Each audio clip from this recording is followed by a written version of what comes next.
शहर में नमस्ते को भी सलाम है, जहां घुलती भजन के सुर में अक्सर पचवक्ता अजान है। उसी शहर में सरस्वती का एक भक्त था जिसका नाम उस्ताद बिस्मिल्लाह खान है। तेरे गंगा जमनी पहलू में उठती जायकों की हर खुशबू में मेरा भी तो दस्तरखान है। वाराणसी कहो चाहे कहो काशी, लेकिन बनारस भी तो मेरा नाम है। और इसी बनारस के जमनी जायकों का एक पहलू आबाद है पूर्वांचल के इस सबसे बड़े थोक बाजार में, जिसका नाम है दाल मंडी, जहां हम लुत्फ उठाएंगे दाल मंडी के 15 सबसे बेहतरीन जायकों का। और दाल मंडी के इस बनारसी रस में आपका खैर मकदम। चलो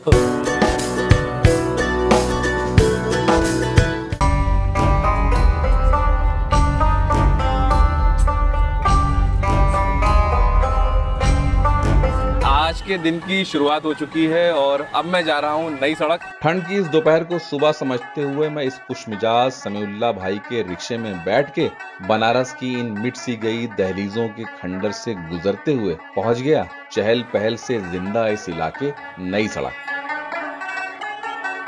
बस बस बस भैया, बस बस हमें यहीं उतार दो। जिसकी संगमरमर सी सफेद इस अली रजा मस्जिद के सामने हमारे मेजबान हदीश आलम हमारा इंतजार पहले से ही कर रहे थे। हिंदुस्तान की कल्चरल कैपिटल वाराणसी में कई तहजीबें बड़ी खूबसूरती से जज्ब हैं, जिसमें से 30% मुस्लिम तबका है और उसी तबके के नुमाइंदा है साड़ी के कारोबार से जुड़ा हदीश का ये 300 साल पुराना बनारसी परिवार, जिनके मुताबिक बनारसी मुस्लिम दस्तरखान और कुछ नहीं बल्कि अवधी और बिहारी कुजीन का एक मिश्रण है। बनारस के बीचों बीच बसी इस दुनिया और जायके के बारे में आज हदीश से मुझे पहली बार पता लगा और उसी अनजान जायके की तलाश में मैं आज आया हूँ बनारस के इस दिल दाल मंडी में, जहाँ परोसा जाता है वही बनारसी मुस्लिम दस्तरखान। और दाल मंडी में अपेरेंटली नॉनवेज फूड के लिए बहुत ज्यादा पॉपुलर है ये जगह। हाँ, मतलब कह सकते हैं। और एक स्ट्रीट फूड के लिए तो एक लुक एंड फील भी लेते हैं इन बाजारों की और देखते हैं इन गलियों में खाने का क्या क्या जायका परोसा जाता है। दाल मंडी की हद में दाखिल होते ही रास्ते सिकुड़ से गए, कंधे टकराने लगे और इस रंगीन माहौल में दुकानदारों की सदा गूंजने लगी। और अगर आप सोच रहे हैं कि मैं कौन हूँ, तो मैं हूँ गौस बजाज, इस कहानी का सूत्रधार। बस हमने 100 कदम ही बढ़ाए होंगे कि दूर से ही लोहे के मोटे तवे पे आलू की टिक्कियां तलती हुई दिखाई दी। मेरे कदम सीधा इस पहले मशहूर जायके पे जाके ठहर गए, जहां बन रही थी बनारसी टिक्की चाट। क्या नाम है इस दुकान का? पहलवान लस्सी वाले। पहलवान लस्सी वाले। कितनी पुरानी दुकान है ये? ये तकरीबन हो गया 50-60 50-60 साल हो चुके हैं इस दुकान को। और ज्यादा ही हो गया। शाही टुकड़ा मुझे थोड़ा सा अलग ढंग का दिख रहा है, बनारसी स्टाइल है क्या ये? जिसमें शीरे में मेरे ख्याल से ब्रेड डूबी हुई है और ऊपर से एक परत रबड़ी की लगी है। क्या लगी हुई है? ये है खोआ है। 2 जीने ऊंची इस 100 स्क्वायर फीट की दुकान के एक तरफ दही से जमी इस परात के बगल में लस्सी के तैयार ग्लासों में मलाई लदी हुई थी और बालकनी से झांकते इस सामने पे सुनहरी आलू की टिक्कियों की दीवार के पर्दे में कुछ टिक्कियां खौलते हुए तेल में नहा रही थी। चाट नाम सुनते ही मेरे मुंह में तो पानी आ गया। भैया एक प्लेट लगाइए। इस नौजवान ने आलू की टिक्कियां तेल में फौरन खिसकाई और ऊपरी परत सुनहरी और कुरकुरी होते ही टिक्की को मसलते हुए बिखेर दिया और उस पे डाली घुटी हुई नमकीन मटर, कुछ चम्मच डाले तीखी हरी मिर्च की चटनी के और लाल मीठी टमाटर की चटनी अच्छा, और काला नमक और भुना हुआ जीरा, ये जीरा हो गया। और फिर डाली दही और मूली गाजर का एक गुच्छा ऊपर से सजा के गरम प्लेट हमारे हवाले कर दी। जलती हुई इस चाट का मैंने जैसे ही जायका लिया, वाह वाह वाह, मजा आ गया। अच्छा, आपको भी लेना है? ले लिया। पहलवान लस्सी की इस दुकान की तरफ मैंने जैसे ही पीठ की, मेरी जायके की दूसरी मंजिल पे रोड के दूसरी तरफ एक नौजवान ने बड़ी आलिशान टोपी में रंग बिरंगी मिठाइयों का बड़ा सा मेला छोटी सी तख्त में समेट रखा था, जिसका नाम था वल्ली मिठाई वाले। आई थिंक ज्यादातर दुकानें जो दाल मंडी में खास करके मुझे दिख रही हैं वो काफी ज्यादा पुरानी है। दादे जमाने की दुकान और लगभग कितने साल हो गए हैं इस दुकान को? 65-70 साल। और ज्यादातर यहाँ बनारसी मिठाइयाँ हैं। अच्छा, क्या टेस्ट करवाएंगे? यहाँ लगी काफी मिठाइयों को मैंने पहली बार देखा था और मैंने सिर्फ उन्हीं मिठाइयों पे तवज्जो देने की जरूरत समझी, जिसमें से सबसे पहले था ये गोंद का हलवा और अंडे का दानेदार हलवा, जो दाल मंडी की एक स्पेशलिटी भी है। ये वाला है गोंद का हलवा, बहुत जबरदस्त। अब देखें ये अंडे का हलवा कैसा है।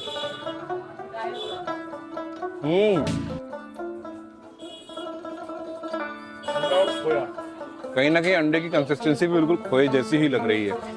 ये क्या है? ये फ्रूट जेली है, जो कलर खाएंगे उसका टेस्ट आएगा इसमें। अच्छा, पता नहीं क्यों मेरी नजर बार बार इन रंगीन चौकोर जेलीनुमा मिठाइयों की ट्रे पे लगातार अटक रही थी। बगैर चखे रहा नहीं गया। पाइनएप्पल ये, और ये रहा लेमन। है, जबरदस्त है भाई। ये क्या चीज दिख रही है? ये सामने क्या चीज दिख रही है? ये हाँ, ये तीसी का लड्डू है। तीसी क्या होता है? अलसी? हाँ अलसी, जी जी अलसी। Flax seed. हाँ। चलिए ये अलसी का लड्डू एक चखाइए जरा। फ्लैक्स सीड ऊपर से ही दिख रही है और कुटी हुई है। क्या अलसी है? जी कुटी हुई है। टूटी भी है, साबुत भी है, दोनों है। कुटी भी है, साबुत भी है। अच्छा, चलिए चखते हैं। जो अलसी का सोनापन है ड्राई फ्रूट्स में मिल करके बहुत जबरदस्त जायका पैदा कर रहा है भाई। क्वालिटी जो है हम लोग पूरा ध्यान रखते हैं कि अच्छे से अच्छा बने। थोड़ी ही देर में थोड़ी और ऊंची टोपी पहने वल्ली मिठाई वाले के छोटे साहबजादे लेकर आए ताजे गोंद के लड्डू, जिसमें से देसी घी की बेतहाशा खुशबू उठ रही थी। पहले से ही दूध और दही से काम करते थे हमारे पापा दादा, तो मेरी दूध का काम था। और देसी घी में बने इन लड्डुओं की खुशबू ने मुझे इन्हें चखने पे मजबूर कर दिया, जो अभी भी गुनगुने थे। जो गोंद का कुरकुरापन है वो शक्कर के साथ मिल करके बहुत अच्छा जायका पैदा कर रहा है। छोटी सी इस दुकान में लगभग 2 दर्जन मिठाइयाँ रोज बनती हैं, क्योंकि यहाँ के लोकल्स मीठे के बहुत शौकीन हैं। पूरे उत्तर प्रदेश में बनारसी मिठाइयों की कारीगरी का कोई मुकाबला नहीं है, जिसकी छोटी सी बस एक झलक है ये। चलिए भाई, थैंक यू। बाजार की रौनक में हम कुछ और भूले तो चूड़ियों की सैकड़ों दुकानें लाइन से रंगीन थी, और कहते हैं पूरे बनारस की कोई भी शादी दाल मंडी के बगैर हो ही नहीं सकती, और एक एक दुकान खुद दुल्हन की तरह सजी थी। आपका जम्मू कश्मीर वाला देखे थे। हमने जानामाजों के साए का ये दायरा पार किया तो बारबेक्यू की धुएं की खुशबू ने समा सा बांध रखा था। और इस इलाके की हमारी तीसरी मंजिल है ये 70 सालों से बनारसी बारबेक्यू और मटन स्ट्यू के सरताज ताज होटल। दाल मंडी का मेरे ख्याल से ये सबसे मशहूर नाम। जी, ये करीब 50 साल पुराना होटल है। हमारे फादर में दादा का रहता, उसके बाद फादर हमारे किए, अब ये हम लोग की छठ पीढ़ी है। ये बनारस की जो मुस्लिम कुजीन है उसको आप रिप्रेजेंट कर रहे हैं ताज होटल में। मैं दुकान के सामने पहुंचा तो ताज होटल के पीले बोर्ड के नीचे एक बड़ी सी अंगीठी लगातार धुआं उगल रही थी, जिसपे लाल सुर्ख चिकन की मैरिनेटेड सीखें अपनी शोहरत बयान कर रही थी, जिसे यहाँ चिकन टिक्का कहते हैं। कुछ कहानी हो जो आप जोड़ना चाहें इस जगह के बारे में? लगभग सभी लोग आ चुके हैं, जैसे कि आपके उस्ताद बिस्मिल्लाह खां थे हमारे। अच्छा। तो उन्होंने अपना खाली वक्त यहीं पे काटा है। उस टाइम कबाब पराठे का चलन था, तो वो कबाब पराठा खाने यहीं आ जाते थे और अपना कुछ टाइम यहाँ बिताया करते थे। दुकान के अंदर दाखिल होते ही दिलीप कुमार और मोहम्मद रफी साहब की 2 बड़ी सी तस्वीरें इस्तकबाल करती हैं। 1968 में जब संघर्ष फिल्म की शूटिंग दिलीप साहब बनारस में कर रहे थे, तो उनके दस्तरखान की जिम्मेदारी ताज होटल के मालिक मोहम्मद ताज की ही थी, और इस नमक के रिश्ते में ऐसी मिठास पैदा हुई कि वो अपनी मोहब्बत का इजहार इन तस्वीरों से दुनिया छोड़ने के बाद भी करते रहे। एक चिकन टिक्का और मटन स्टू जो यहाँ का ज्यादा मशहूर है, और रुमाली रोटी, और कुछ जो टेस्ट करने की जरूरत है? आप बैठिए, जो है हम टेस्ट करें। अच्छा, चलिए।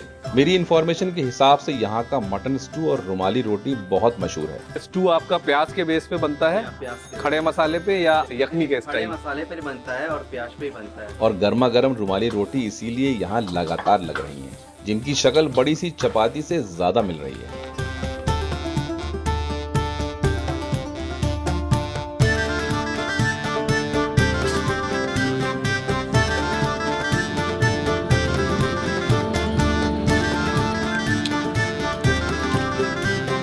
दोपहर की रौनक खत्म और शाम की रौनक शुरू होने के दरमियान हम एक सफेद टेबल चेयर पे सुकून से बैठे तो तैयार चिकन की प्लेटें परोस दी गईं। जबरदस्त, ये हो गया हमारा चिकन टिक्का, बहुत जबरदस्त। ठीक है,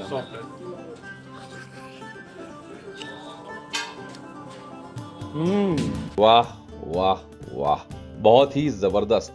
ये बिहारी कबाब और दिल्ली के तंदूरी चिकन के बीच का जायका है, जिसमें गलावट अवधी स्टाइल की है। मेरी उम्मीद से कहीं कहीं ज्यादा बेहतरीन था ये चिकन टिक्का।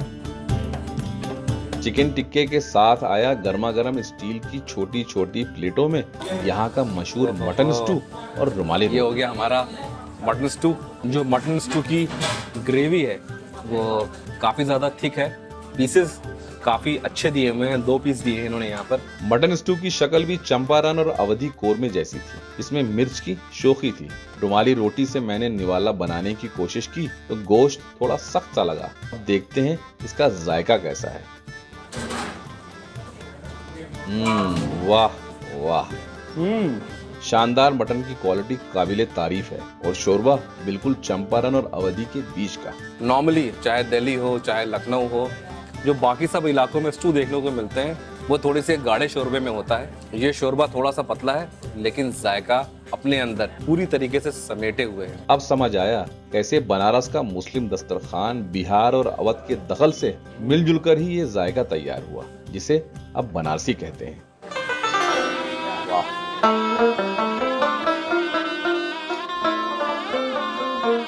भाई बनारस जाना जाता है उस्ताद बिस्मिल्लाह खां के लिए। उस्ताद बिस्मिल्लाह खां साहब का नाम जिस जगह से जुड़ा हुआ है वो दाल मंडी का इलाका है। बहुत कम लोग बिस्मिल्लाह साहब के असली घर के बारे में जानते हैं और ये बात हमारे मेजबान हदीश को भी नहीं पता थी। इतने मशहूर शख्सियत के इलाके में आप हो तो उनका घर देखे बगैर भाई कैसे जा सकते हैं यहाँ से। और हम और पतली पतली बाजार की इन गलियों में समाते हुए गुजरे हुए उस दौर की तरफ बढ़े। थोड़ी ही देर में गली के एक मोड़ पे आसमानी सफेद सा एक मकान आया, जिसके लेटर बॉक्स का पता आज भी भारत रत्न उस्ताद बिस्मिल्लाह खां है। मटमैला दरवाजा उनके पर पोते ने हमारे लिए जैसे ही खोला, मेरे रोंगटे खड़े से हो गए। वो दूर थे तो दीद के। और मैंने एहतराम भरे कदम उनके रियाज वाले इस कमरे में रखे तो उनके परिवार की हालत देख मेरी आंखें थोड़ी नम सी हो गईं। मकान की बरकत भी लगता है बिस्मिल्लाह साहब के जाते ही रूठ सी गई। और वो सामने रहे तो। और उनके पर पोते के पीछे पीछे 2 जोड़ी जीने चढ़ते हुए उस्ताद बिस्मिल्लाह खां के कमरे तक पहुंच गए, जो उनका ख्वाबगाह था। ये उस्ताद बिस्मिल्लाह खां साहब का कमरा है जहाँ वो रियाज करते थे। वो दीन के पाबंद थे मगर सरस्वती के भक्त भी थे और अपनी जबान में वो कहते थे, गंगा में नहाई, मस्जिद में नमाज पढ़े और बालाजी मंदिर में रियाज कर लिए।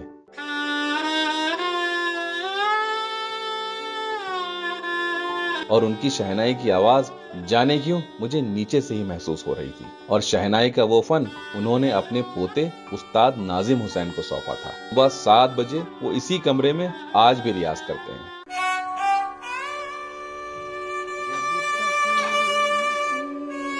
अलविदा लेकर हम वापस पहुंचे ताज होटल। शाम होने को थी और धुआं अपने उरूज पे, जिसके बगल में ताज होटल की ही खजूर से सजी हुई दुकान थी। खजूर की वैरायटी बहुत सारी दिख रही है। वैरायटी दिखाइए।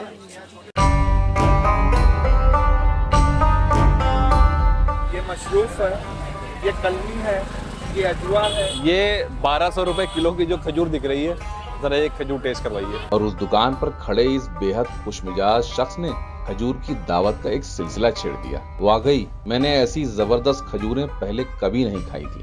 लीजिए लीजिए, नहीं लेना तो पड़ेगा, ये थोड़ा इधर आ गया ये। होलसेल करेंगे तो अच्छी चीज नहीं मिलेगी और नहीं, सबसे अच्छा इससे 175 रुपए का 250 रुपए।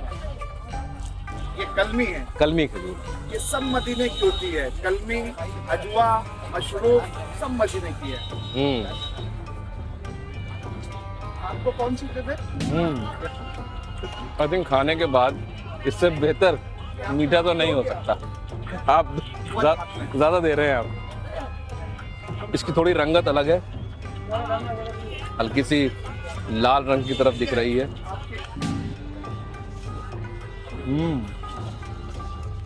3 वैरायटी हो गई यहाँ पे खजूर। और लगता है बनारस में खजूरों का एक चलन है, क्योंकि ऐसी बड़ी बड़ी खजूर की कई दुकानें मुझे बनारस के कई इलाकों में दिखी हैं। जबरदस्त खजूरें हैं भाई, अच्छी लगी आपको? बहुत जबरदस्त। बनारस के दाल मंडी में और कुल्लड़ में कॉफी। एक बचाए होगा हम आपके लिए अभी। अरे वाह, बहुत जबरदस्त, बहुत जबरदस्त कॉफी है भाई। अच्छा, हमारे लिए बचा के लाए थे बेचारे, हम तो कोविड से बहुत तक शॉर्ट हो गए। चलो भाई, थैंक यू। यहाँ से अलविदा लेकर आगे बढ़े तो दाल मंडी का एक नया हिस्सा रोशन हुआ। इसे कहते हैं नारियल बाजार। ये नारियल बाजार है। नारियल बाजार। हाँ, तो यहाँ पे शादी और लगन से रिलेटेड सारी सब सामग्री मिलती है। पूजा सामग्री हो गया, शादी सामग्री हो गई। अजान की आवाज के दरमियान हम थोड़ा आगे बढ़े तो मंदिर में पूजा हो रही थी।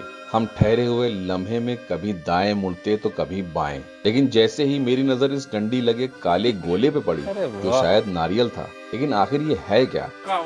हुक्का है ये? ऐसा हुक्का ना तो मैंने कभी देखा है और ना कभी सुना। ये क्या नारियल से बनता है क्या ये? ये पाइप लेगी, अच्छा, इसके ऊपर चीलम होगा, चीलम में तंबाकू आग रहेगा। जब यहाँ से आप खींचेंगे तो आग तंबाकू जलाएगा, पानी में धुआं फिल्टर होगा, उसके बाद तब वो निकलेगा। वाह, गैस के पेट के गैस के लिए बहुत फायदेमंद है। अच्छा। हाँ। पहले के लोग मटर चना सब खाते रहे, सब पच जाता रहा। हाँ, आज के टाइम में देखा लीजिए नहीं पचेगा। बहुत बहुत धन्यवाद।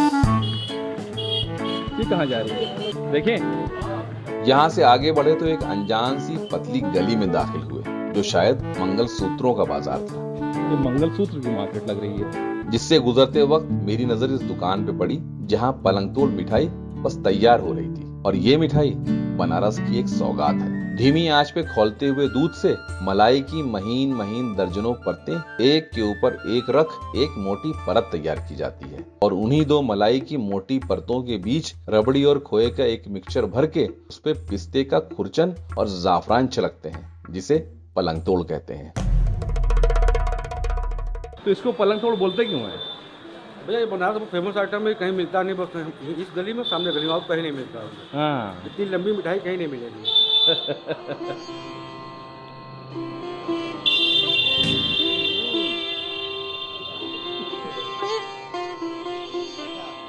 वजनदार ये मिठाई चखने के बाद गलियों में फिरते हुए हम घूमते घूमते वापस पहुंच गए ताज होटल, जहां पता लगा आगे एक छोटी सी कबाब की 80 साल पुरानी दुकान है। इसका कोई भी नाम और पता नहीं था।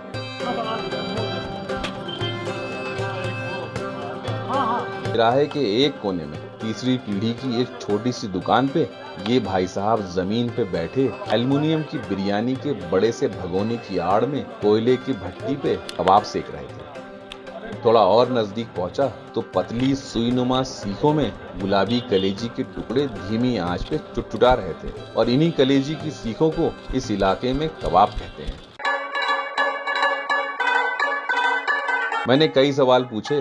दुकान के सामने कोई बोर्ड नहीं है, दुकान बेनाम है, लेकिन हर कोई इस नाम को जानता है, और वो क्या नाम है? अब्दुल रशीद के नाम से। लेकिन वो एक लाइन में जवाब देकर खामोश हो जाते और कबाबों की तरफ नजरें वापस झुका लेते। और जैसे ही हमारी प्लेट तैयार हुई, उन्होंने इन भुने हुए गुलाबी चौकोर कतलों को एक छोटी सी प्लेट में दानेदार नमक और प्याज के मोटे टुकड़ों के साथ परोस दिया। चलो फिर आओ, कबाब शेयर करो। अच्छा है, मसाले के नाम पे कुछ नहीं था, बस जायके के लिए नमक था, और ये ऊपर से नमक छिड़कने का चलन खालिस बनारसी है।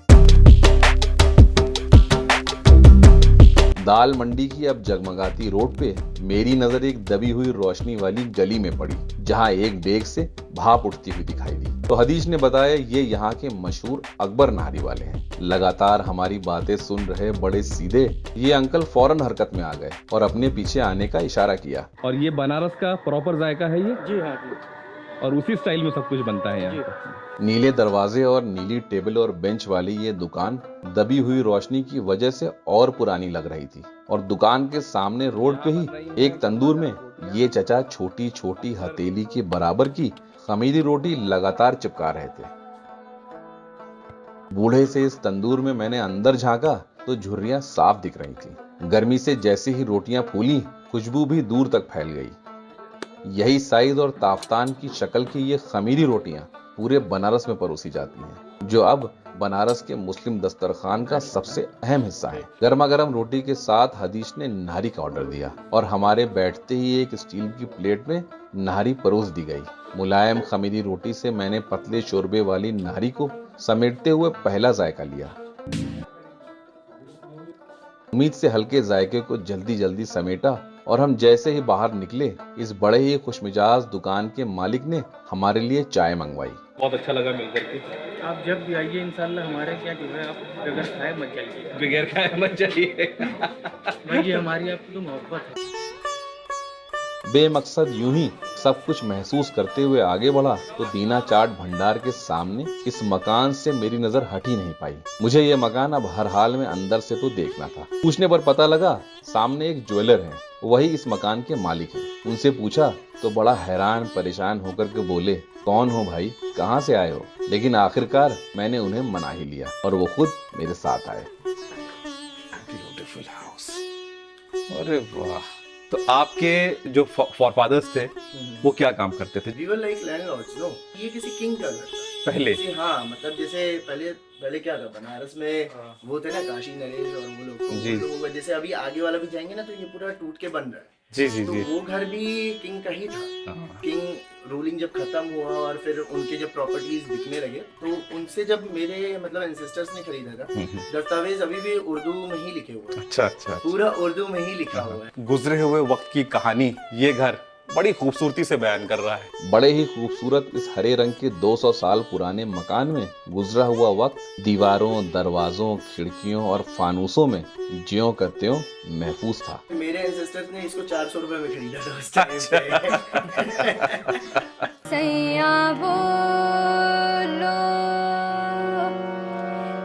इसके अंदर जो आप नक्काशी देख रहे हो, हाँ हाँ। it tells some story It tells- of Krishna. हाँ। इस हॉल में सबसे खूबसूरत थी ये कॉर्निस, जिसमें जिंदा सी तस्वीरों के जरिए भगवान श्री कृष्ण की कोई कहानी बयान की गई थी, जो कि बहुत खूबसूरत थी। सुर्खी और चूना उसमें मिलाते थे गुड़। अच्छा। इसलिए आप गर्मी में भी जब भी इस घर में रहोगे तो आपको वो ठंडा ही फील होगा, वो गर्म नहीं। इस घर में कितने कमरे हैं? ऑलमोस्ट एक फ्लोर में 3 बड़े बड़े कमरे, उसी तरह 3। अच्छा, यानी 3 फ्लोर, 9 कमरे हैं। अच्छा, गोल्ड को मेल्ट करके ये बना। दरवाजे नुमा खिड़की खुली तो मुझे महसूस हुआ सामने इस गलियारों से जाने कितने शाही दौर गुजरे होंगे। जब हमने वापसी का सफर शुरू किया तो अंधेरा काफी हो चुका था, लेकिन रात जवान और सफर में एक और मंजिल जुड़ गई जब हम एक और मिठाई की दुकान पर रुक गए, क्योंकि यहाँ मुझे बनारसी दस्तरखान की एक खास मिठाई दिखी जिसे बाकरखानी कहते हैं। ये कम से कम 60-70 साल पुरानी दुकान है। मेरा नाम मोहम्मद शुएब है। ये मेरा जो कारोबार है ये खानदानी कारोबार है। जी हाँ, दादा पापा के बाद में हम लोग, और हमेशा से मिठाई का ही काम। हमेशा ही। इस नौजवान ने पहले हमें चखाया खुरमा, जो मैदे के तले हुए क्यूब्स को चाशनी में डुबो कर बनता है। मैंने फिर कहा, आप मुझे बाकरखानी चखाइए, जो एक किस्म की पेड़े की शक्ल की तंदूरी रोटी है जिसे चाशनी में डुबोकर दोहरा किया जाता है। बाकरखानी नॉर्मली बिल्कुल रोटी होती है, ये तंदूर में लगती है। ये पहली बार मैंने बाकरखानी का नाम सुना है मिठाई में, और ये कह रहे हैं कि मालपुए की शक्ल की ये चीज़ है और पूरी तरीके से चाशनी में डूबी हुई है। अब देखते हैं इसका जायका कैसा है। रसगुल्ले और मालपुए की बीच की चीज़ है। कॉम्बिनेशन है। बहुत मीठा है। एक कह रहे हैं तो एक चखा दीजिए। आप भी ले लिए। कोई भी बात जा जा रे दाल मंडी जब धीरे धीरे सुस्त होना शुरू हो गई तो हम वहां से निकल के आ गए दशाश्वमेध रोड, और हदीश बिना बताए मुझे मिलाने लाए थे अपने स्कूल के दोस्त से, जिनका साड़ियों का दशाश्वमेध रोड पे बड़ा ही आलीशान शोरूम है, जिसका नाम है लक्ष्मी साड़ी वाले। पहले देख लेते हैं है कि नहीं, और कई साल से मिले भी नहीं उससे। अच्छा अच्छा 50 साल पुरानी है, 1970 से चालू है। मैं अंदर पहुंचा तो क्या जबरदस्त और आलीशान साड़ी की दुकान थी ये। गुप्ता जी ने एक एक करके मुझे इस झमझमाती दुकान का एक एक कोना दिखाना शुरू किया।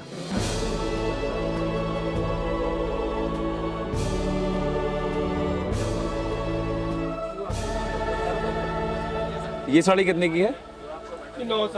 दोस्त की दुकान पे मैं अब बेफिक्र हो चुका था और मैंने इस मौके का पूरा फायदा उठाया। मैंने एक एक करके साड़ी की कई किस्में खुलवानी शुरू कर दी, क्योंकि मुझे ये जानना था कि आखिर रिटेल में प्राइसिंग कितनी चेंज होती है। ये साड़ी कितने की है? This looks expensive. ये साड़ी जबरदस्त है। ये किस रेंज की है? 24,000 के आसपास। इस काम को क्या कहते हैं? मीनाकारी। क्या कहते हैं? वाल कलाम। बनारस की ही आइटम है। हाँ, अच्छा अच्छा। और इसकी कीमत क्या है? 12,000 की पैथनी। पैथनी, अच्छा। और इसकी कीमत क्या है? 24। उसकी क्या कीमत है? ये आपकी 27 की। 27। Beautiful, very beautiful sari. ये आपकी आएगी 26 के रेंज में, कसर सिल्क। प्योर में कम रेंज में, अच्छा। आपकी आती है खड्डी क्रेप। खड्डी प्लेन, अच्छा। क्रेप क्रेप पूरी वीविंग होती है ये। हाँ। और इसकी क्या कीमत है? बनारसी लगाई, ये आपकी 34 की रेंज में है। हर वैरायटी, हर रेंज मौजूद है, नीचे से लेकर के ऊपर तक। 3,000, 4,000, 5,000 से लेकर के अभी तक मैंने 35,000 की रेंज देखी मैक्सिमम। ये वो साड़ी है जो अनुष्का शर्मा ने अपने रिसेप्शन में पहनी थी। अच्छा, उसी की कॉपी हम लोगों ने बनवाई है। वो तो 2-3 लाख रुपए की थी साड़ी। ठीक ठीक ठीक। ये आपकी 5,000 की रेंज में थी। 5,000 की रेंज में ये जबरदस्त साड़ी। बनारस की खूबसूरती है, जितने रस इलाकों में है उतनी रस मुझे लगता है साड़ियों में भी है। इसीलिए तो बनारसी नाम है। जी जी। ये 2,500 रुपए की रेंज। वाह, 2,500 रुपए। ओरिजिनल मीना जो होता है वो ये आपकी आएगी 39,000 की रेंज। 39 की आएगी ये। क्या जबरदस्त साड़ियाँ थी। महफिल से लग गई इस काउंटर पे और साड़ियों का कलेक्शन देखते देखते रात। और जब दुकान बंद होना शुरू हो गई तो हम बाहर निकल आए। इतना खूबसूरती से बनारसी रंग दाल मंडी का दिखाया, बहुत अच्छा लगा। कोशिश की हमने कि एक ही दिन में सारा कवर कर लें, लेकिन वो थैंक यू। बहुत मजा आया, बहुत मजा आया। चाय कर दीजिए।